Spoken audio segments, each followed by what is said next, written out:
The competitive 40K network presents Art of War. Art of War. Strategy and tactics. Discussions with the best players on the planet. Now your host, Nick Nanavati. Hey everybody, welcome back to another episode of the Art of War podcast. We are joined once again by Walter Langendorf talking about his Necron Awakened Dynasty army and how it went undefeated, smashing victories at the Dreamhack Invitational Exhibition Tournament against some of the top teams in the world. Walter, how are you doing? Cloud9. We had some trouble getting back, little travel accidents, but now that I'm back, I'm caffeinated and refreshed. I'm just delighted over this weekend. I had an incredible time. It's hard to say, but I would say among the best three tournaments of my life. Just so awesome. A wonderful experience. I like it to was think such that a memorable event. I had an amazing time myself. Yeah, I like to think that even if I'd been destroyed in the tournament, I still would have had the self-awareness to appreciate that, like the invitational, the way we were all taken care of, the camaraderie, the environment. It was just amazing. I just absolutely the vibes were 10 out of 10. Absolutely. Yes, got it. So we're here to talk about your games and the tournament as a whole from a tactical and strategic point of view here, Walter. Could you break down the list for us, for those listeners who maybe not remember from part one? Of course. My list is an Awoken Dynasty Necron list. It has 3 units of Scorpex, 3 each led by a Scorpec Lord, so total 4 models, 1 Lord, and 3 ordinary Scorpex. It has 2 20-man warrior bricks, each led by a Plasmancer and a Royal Warden. It has 2 solo Locust Lords. It has Luminor Zeros, and then it has a Technomancer with Stealth. As for units, there are also 2 Wraith units, 1 6 strong led by that Technomancer, and 1 3 strong, which is more of a, screening and objective taker unit. It has a Canoptek Reanimator, which also does objective work, and I think that's it. Beautiful. Thanks so much. So let's talk about the days leading up to this turn, the weeks leading up, preparation. What was it like from Protabletop's perspective, from your perspective within that team? So preparation for this. We have been going to a lot of team events recently. We were at Battle for Salvation I want to say a month or so ago.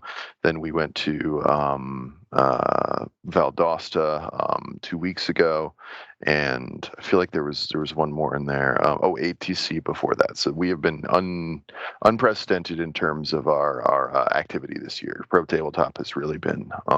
That's awesome to see. Art of War is really stepping it up in terms of team event participation as well, and we love seeing you guys. We love playing you guys, and it's cool to see you level up as a team in real time, I must say. Thank you. The 8-man thing has really been good for the size of our meta and allowing us to fit more friends on the thing, and more friends is more fun, everybody travels together and we all go to a restaurant after the thing and we talk through all our games, and it's just such a great environment. But Pro Tabletop was able to prepare for this one pretty hard because we had 2 weeks in Dreamhack. We had a few new members, but in general, we were able to not just know who the opposing field would be, we would know on what round we would play each one, right? We were able to know that we would battle first United Midwest, then Art of War, and finally Team USA, and we knew ahead of time what the missions were. And so that made the pairing matrix was much more rather than having a how well you do into Eldar, it's like how will you do on this mission versus this Eldar list, so for each enemy team, you pair into the 8 members of that team, you give the captain your assessment on how you do on that mission on that day, right? And so as a consequence, our pairing was essentially perfectly specific. Brad up there at the table was a puppet. He was just controlled by the spreadsheet. Yeah, everyone feeling exactly how I felt. Everyone had already told him what they would prefer, and it's just weighted average of the choices. You're like, you get what you want unless that would let someone fall through that cannot be allowed to fall through. And so I think all the teams do pairing in a somewhat similar way. Like we don't. There was never a united effort by all the teams to develop a unified pairing methodology, but I think Convergent Evolution, we all arrived at it together. I do feel as like someone who's been pairing teams for years at this point, that there is a game theory applied to it, and the more experienced teams all understand at least the basics to that game theory and pretty much apply it. And we actually teach all that stuff in our war room. So if you want to learn more about team theory and team pairings, you can check out the warroom.vhx.tv for a free trial that will give you access to all of our content surrounding team stuff. But That's Walter, wonderful to back hear. to the actual pairings and how your army and team functioned here. Where were you finding yourself within the pairings process, and how was your team approaching it with you?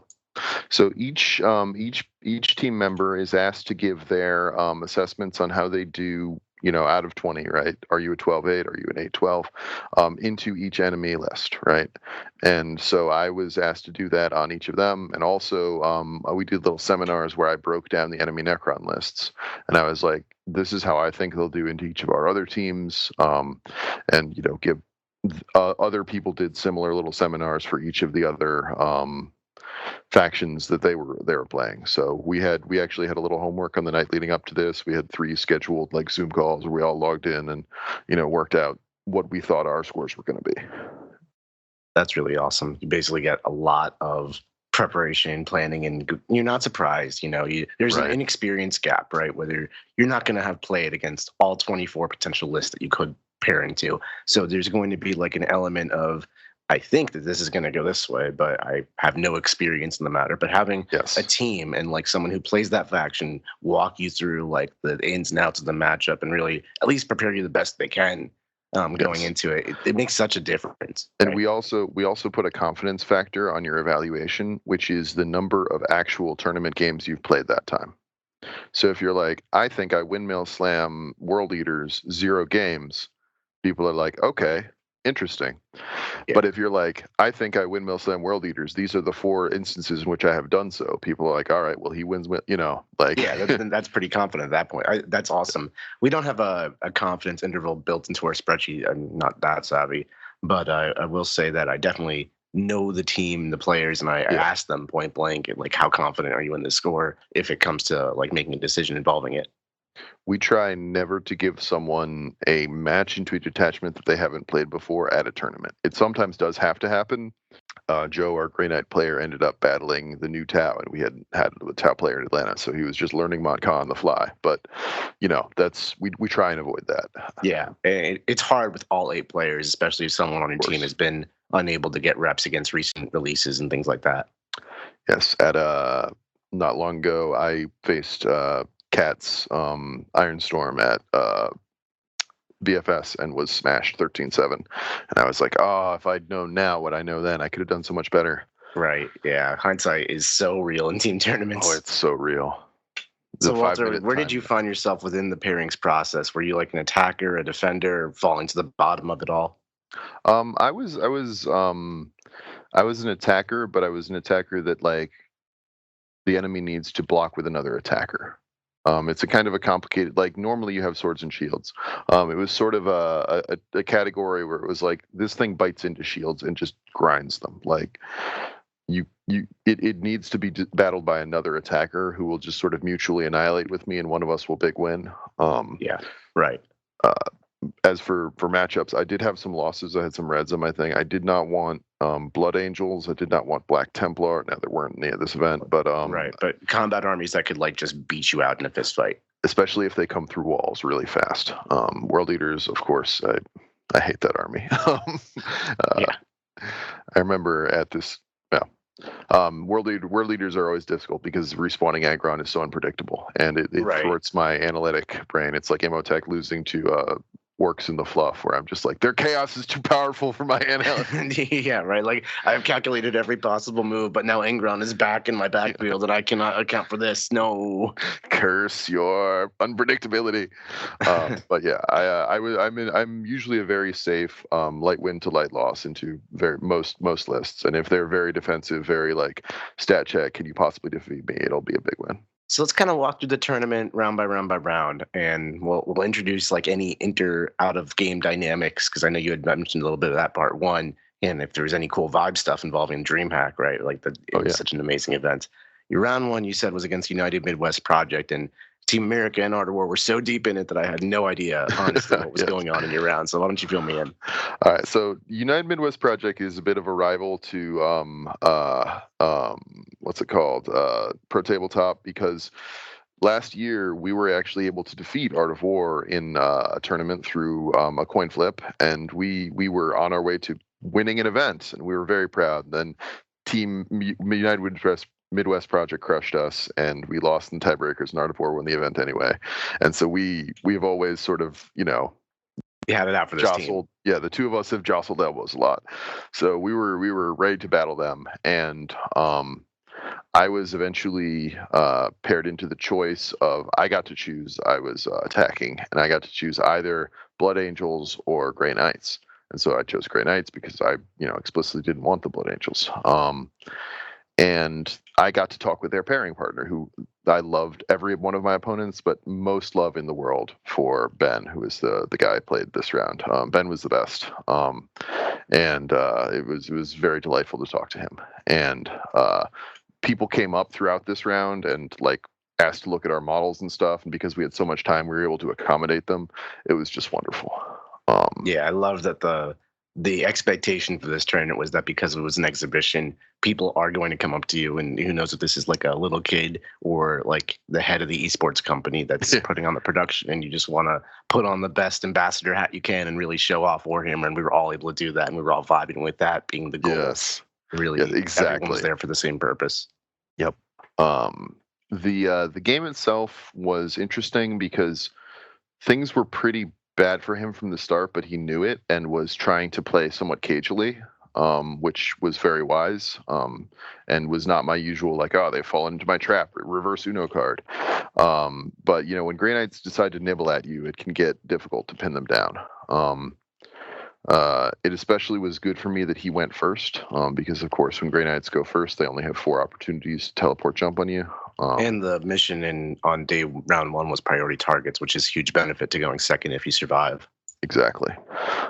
He pushed the 3 land raiders. I had board choice, so he couldn't get into the center with his 3rd, but he pushed the flanks with 2 land raiders, and he got pretty aggressive with a pair of Dread Knight Grandmasters.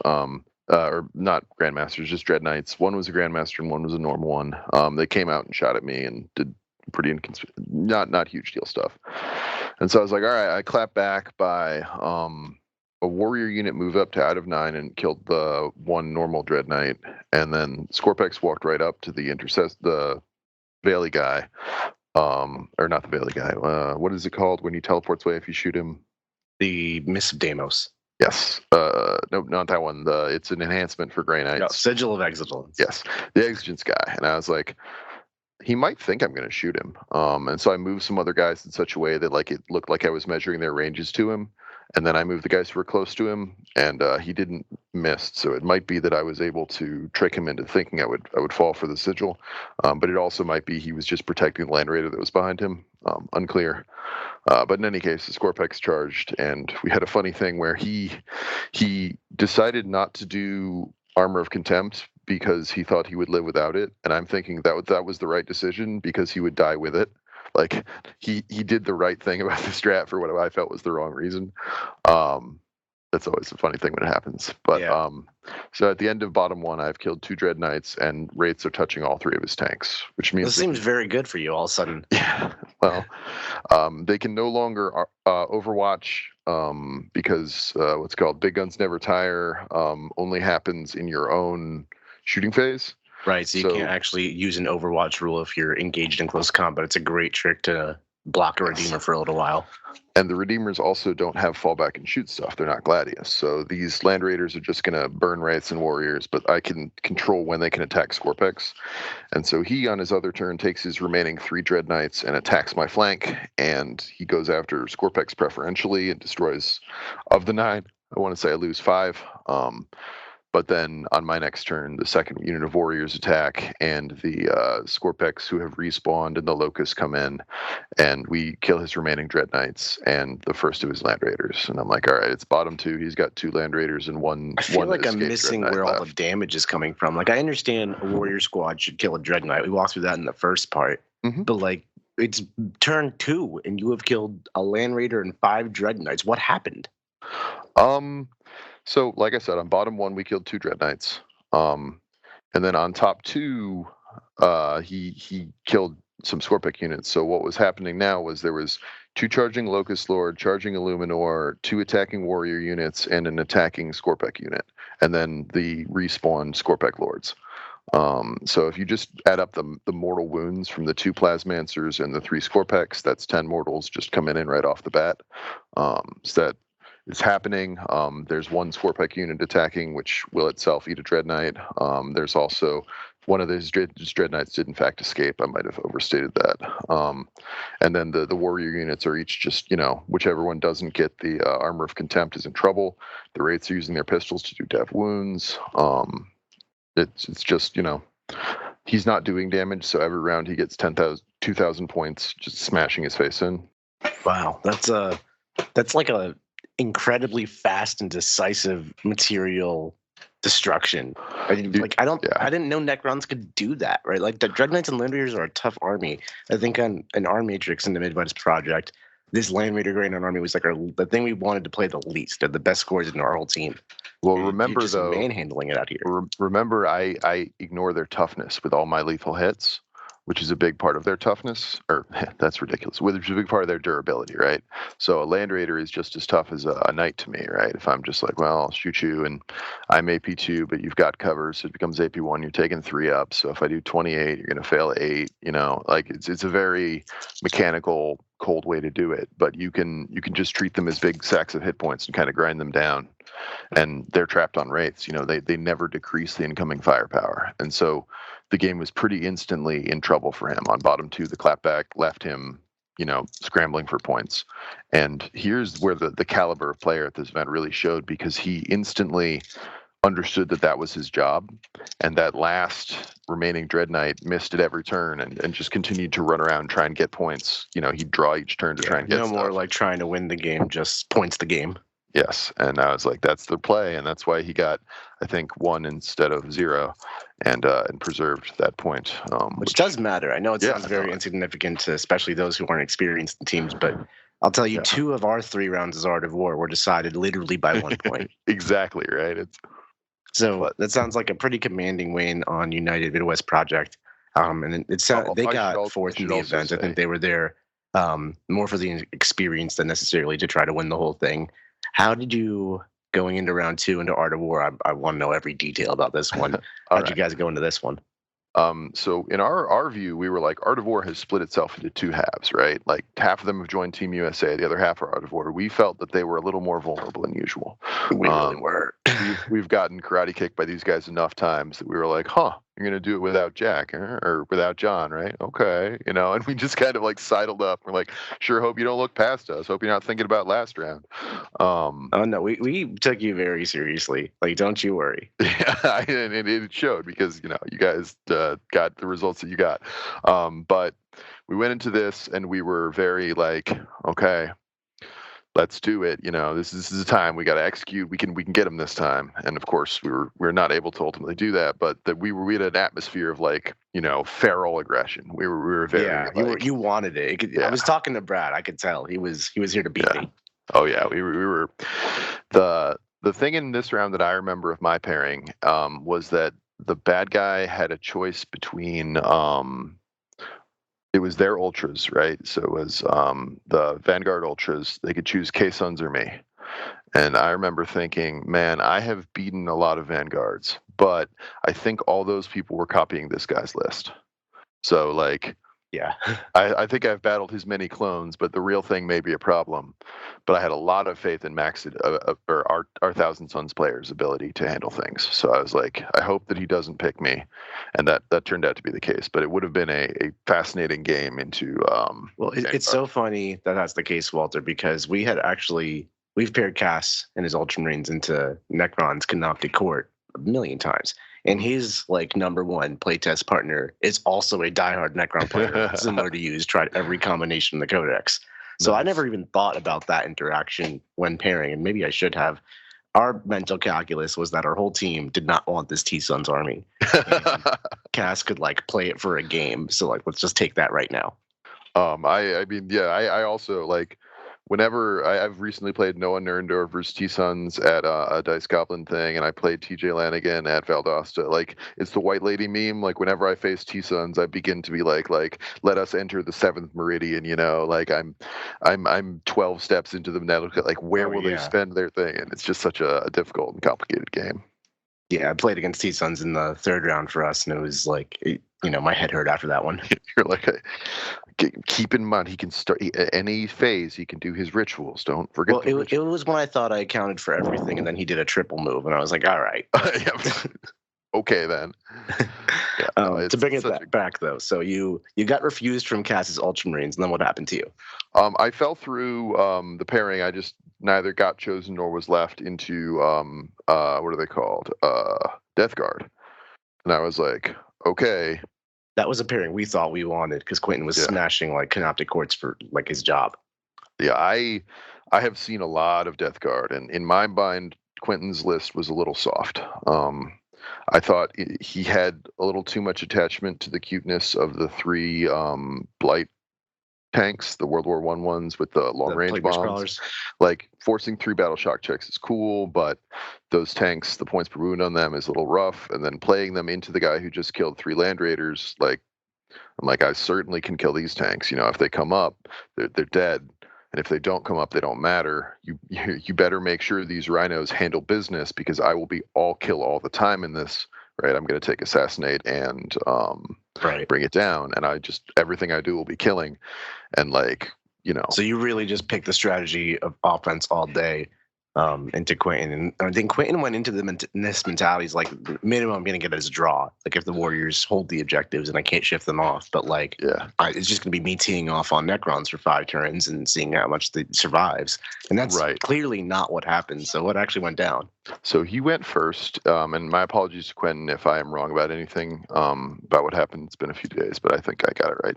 He goes first, and he used cultists to occupy his natural, and he hung back very peacefully with the rest of his army, aside from the 2 Blight drones that came forward a bit to screen. Nobody on the center objective, nobody on my natural, just some cultists over on his. Because after all, I am kill strat, and he is not kill strat. And so he figured that out from the get-go. Yeah, I think so. I think I'm just curious. So I'm like, okay, he's this kind of way, and I was doing a little role play where I was like, I need to get my points early, because once I'm killed by these powerful Death Guard, then I won't have any models left, and I won't be able to get any more points. So instead of going for tactical, I just want to kill and get paid for killing, is like the appearance I'm trying to present. I don't know if this is successful or not, but this is my vibe. So I'm like, pursuant to this idea, I'm going to push Illuminor and a squad of Scorpex to go and charge his cultists and take that objective, which is hopefully going to be enough that he bites. And I'm going to take the other objectives with a Locust Lord and in the center, and then just a full squad of wraiths on my chosen flank.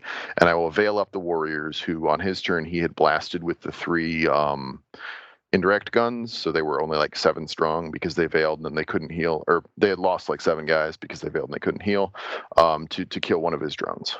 And so on my bottom 1, I'm able to kill the cultists and one of his drones that's frontward. And I believe I put him on 5 because I've taken his natural back. So on top 2, he's just on 5. And exposed to him at this point is my Veiled Warrior unit, and which is far from Illuminor, so it doesn't have the defenses. My Wraiths and Illuminor and a Locust Lord and a Scorpec unit in whole. And he, on top 2, says, well, it's about to be the double rainbow of all 3 plague marine units disembarking. And in my mind, I was like, okay, it's the big win. Because if they get out of their transports, nothing can save them. And they do. Because Quentin's thinking he's just going to shoot you with 3 big plague marine squads, and you're going to be out of army after that one. And you're thinking, I'm still going to have stuff, and they're all going to kill you. Yeah, the shots will do less than you think. The fight first will not protect you. And I'm very like, once they're on the table, they're 8 points each for assassinate to go away. Like whatever else happens after this, if I clap back on bottom 2 and it does what I think it will do, the game is concluded. And Their attacks are middlingly successful. They kill a little over half the wraiths, and then they charge on to the point.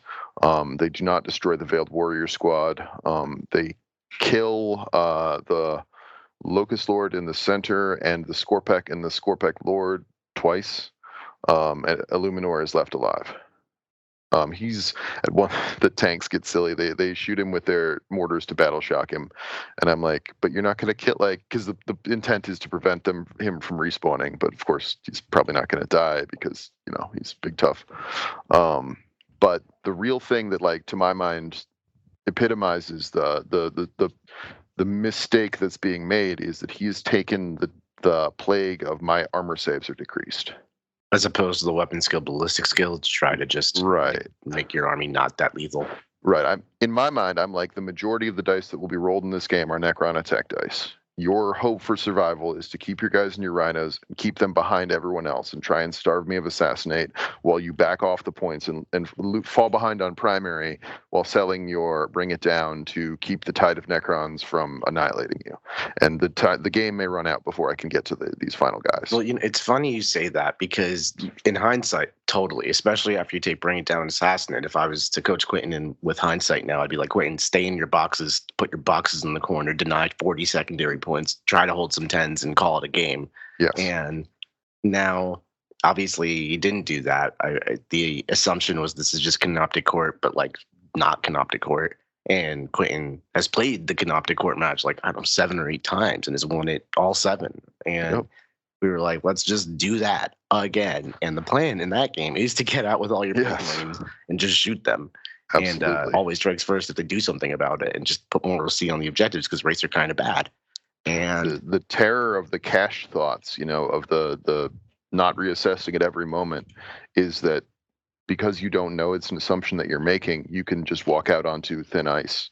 Absolutely. It is a good lesson to learn. Unfortunately, a lesson learned the hard way for Quain. Well, on bottom 2, I clap back, and of his 30 Marines and characters, he ends up with five Marines and 2 characters. The guys in the center are killed by a charging Scorpek unit. The guys that are fighting my wraiths are killed by warriors. The guys that are fighting Illuminor are not killed, but they get tied up by another Locust Lord. And his tanks are all engaged, and his one remaining unit, which has characters in it, is also engaged. So the only way they can attack this turn is to fall back into a tank, but that traps them in a place where when the tank dies, they will perish. And so the game can no longer be rescued. Right. And I think you just put him in checkmate from there. Yeah, very adroitly. Once again, just like Ben the previous round, Quentin immediately understands the situation. Typhus does not join the battle and attempt to fix any attrition. He teleports to my home base. He uses his remaining tanks to bomb my Wraith squad that's holding the home base to battle shock them because they're only leadership 8, so that Typhus' charge lets him, secure enemy outpost, and he's able to claw back his 2 points. So he got real scrappy once it was too late, basically. Yes, it was the classic. Like, if this guy had played round 1, I might have lost this game. Like, I took a big chance taking those 2 kill secondaries, and I was rewarded for it. But there's a world where I'm not. Right? Definitely, that's quite a big risk. Was that the choice of you banking on our inexperience into your army, or was that big risk, big reward? Our team needs to win big here for our team to actually win the round. It was kind of a cold read. Like I was trying to do a little acting, and I also felt like you guys would still be thinking about your matchup with Team USA and Art of War. Quentin and I have seen each other at many events, but I've never got the impression that, like, we've had a careful thing where he would get an impression of me as a strong rival. And so I was kind of hoping that he would just do what he always does into Necrons and not stop to reassess, because that takes mental energy, it takes some concentration. And I was just like, everything about the vibe of this suggests that I'm going to get a player who just sort of relies on his skill to reassess if the game goes badly, and I'm going to make the game go badly so hard that there'll be no way to save it. Like I felt that the trap. Beautiful read, beautiful execution of it. How much of your mind, when you're analyzing how to get better at Warhammer, is this interpersonal above the table stuff versus the actions on the table? What could I have done differently in game? Well, when you're building the army and when you're playing and grinding out the weeks, it's all about what the army can do, building your toolbox. And then when you come to the table, you assess your opponent's vibe, you assess what the needs of the team are, and you start to be like, with the tools that I've built earlier, how can I achieve the goals that I've set for myself?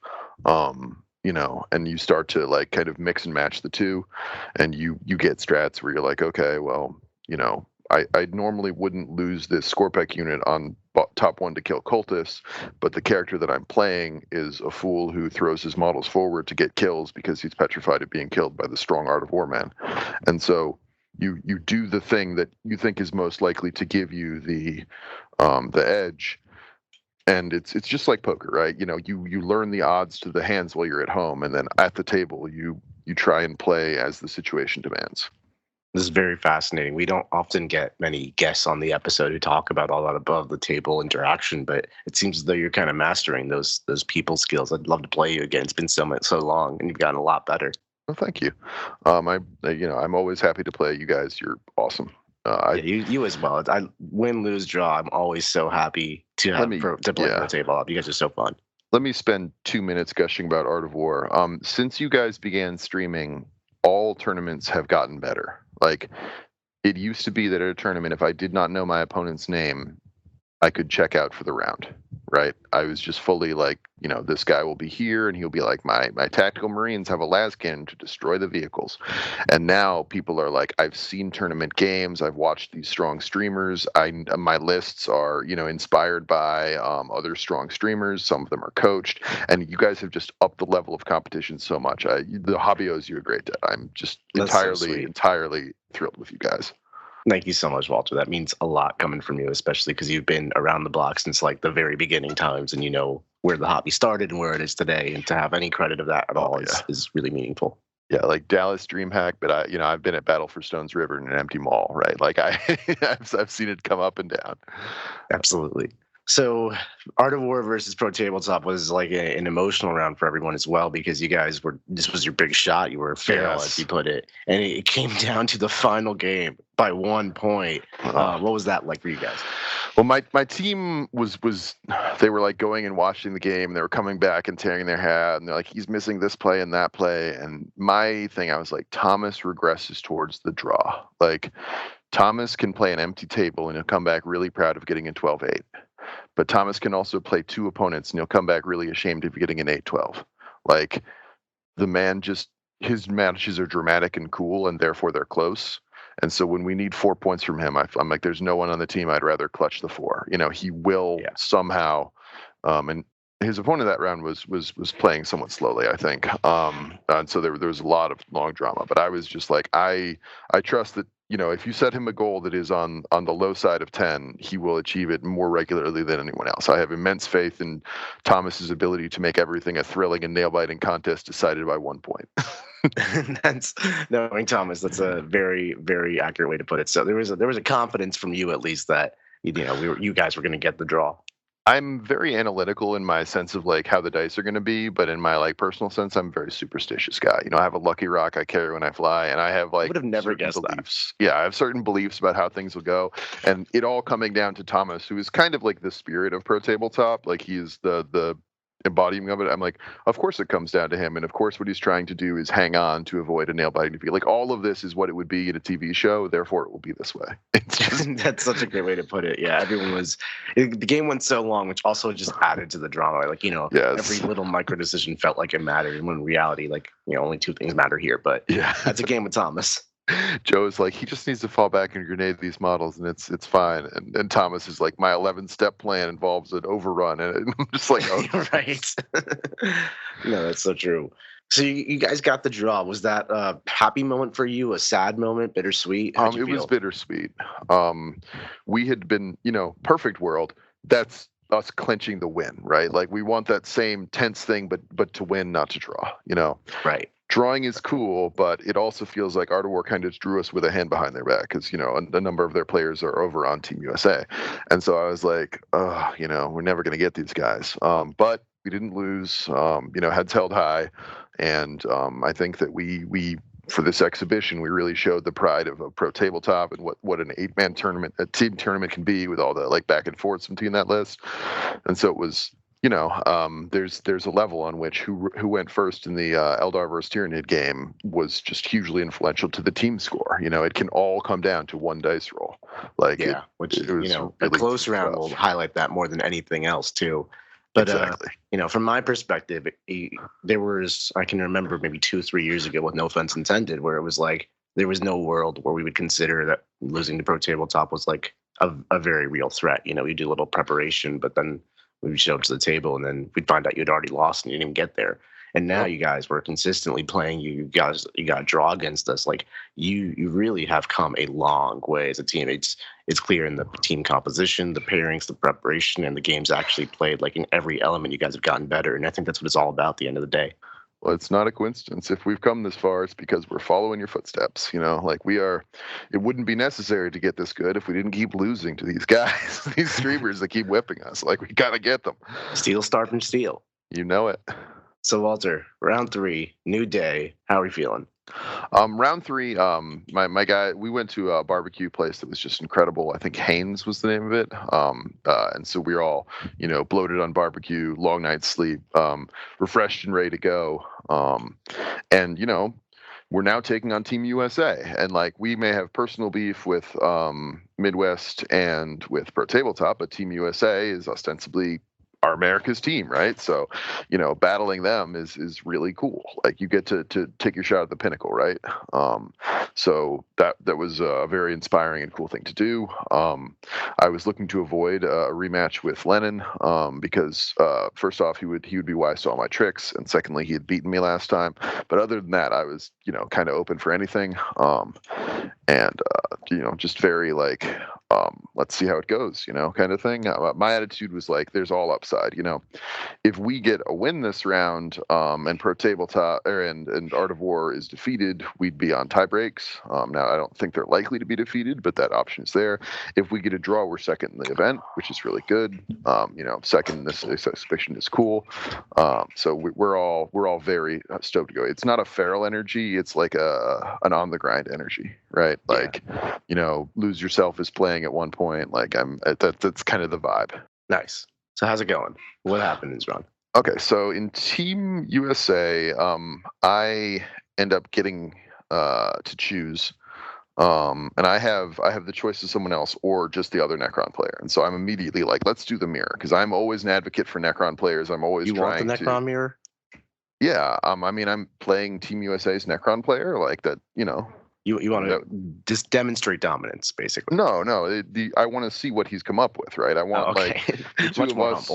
The two of us have we're two people in this world who are like really interested in this one obscure codex out of the list, and of them all, and like I'm like, let's see what he's got. We'll mix it together. And you want to get a glimpse of the peak, right? Like if you get a chance to spar with the champ, you take it, right? Like so. Yeah, absolutely. Let's see what you got. Team USA's Necron player, and so that's exciting for me. It's not necessarily for tactical purposes. I think it was better than the alternative, but I can't remember what the alternative was. I chose it on the vibe, so I was just like, of course I should play the other Necron player. I'm always saying that my list is more ferocious than 18 Wraiths and Canoptek Court, but what happens when they collide, right? Yeah, for sure. And also, like as you said, let's take it to the top of the pyramid. Let's exactly. battle some high level Necron robot stuff here. Yes, so I'm very much like give it to me twice, right? Like I'm Brad's like, you got this. I'm like, yeah. And so what happens when the Warriors meet the Wraiths? What was this matchup like?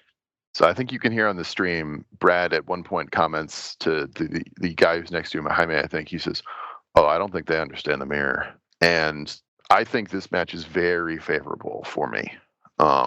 If the Land Raiders can't stop the violence of my list, then the Wraiths really can't stop it, right? Like, if you don't decrease my dice rolling at you, you get it every single round until you're dead, right?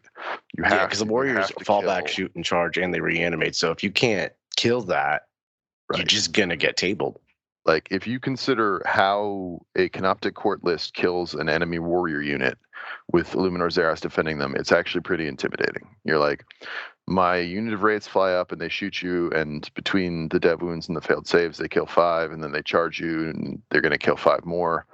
And it's like, if I have the reanimator nearby and I strat, that literally doesn't hurt anyone. You know, I'd get 8d3 back, and it's just nothing. Oh my god, 8d3. Yeah, absolutely. And on top of that, if you can muscle more warrior bases on the objective than wraith bases, you're just going to hold it, and then they don't get rerolls. That's totally a thing that can happen. And like, the wraiths are tough as nails, but everything in my army is killy. You know, the 3 Scorpek units begin burrowing in, the Locusts begin burrowing in, Illuminor begins burrowing in, the Warriors come. I think, let me phrase how to say this, because I don't want to say something I don't mean. I think Canoptek Court is just as strong as Awoken Dynasty in terms of being a formation. I think 18 is too many wraiths, and I think if an 18 wraith Silent King list faces my list, it needs to play a much more cagey and cautious game than my opponent in this game undertakes. Yeah, I think that was a theme throughout this whole event, and in pairings and now in play. Everybody underestimated your list, and that's something that you just don't see. Well, it's that weirdo energy, right? You get the edge that the one tournament where people learn about you, they're all going to be seeing someone else when they look at you. And I think I was just a beneficiary of that this tournament. Well, I think you really have made quite the name for yourself, Walter, in your breakout event here, just going up against some, like, the cream of the crop competition. Like, these are literally some of the strongest teams out there. And you, like, no matter what you took on, you basically just slammed it into the ground. It really highlights an amazing analytical mind in the list development phase, the above the table phase, and obviously your execution on table was damn near perfect, apparently. So this was a great tournament, Walter. Congratulations. Thank you very much. I you know, you get that one. Every dog has his day, and this was pretty clearly a weekend that was great for me. Everything just lined up. Meanwhile, at my traveling, I lost my credit card and got double booked my planes and just absolutely fell down. But the 40K was immaculate. The silver linings, right? yes. So he goes second, which in Purge the Foe is really annoying. I push trash into the center, you know, Locust Lords and Illuminor and, you know, things that are going to be somewhat hard to kill, but are not necessarily themselves very killy. And I stage Scorpeks and Warriors. And then I charge my Wraiths. They just move forward 10 and charge the full distance into his central Wraiths to, you know, ostensibly keep him off the point. But the real purpose is that this, in my mind, is going to open a lane for the Silent King to come after me. And then on bottom 1, he gets kill more because I didn't kill anything. And he takes the bait. He sends the king up.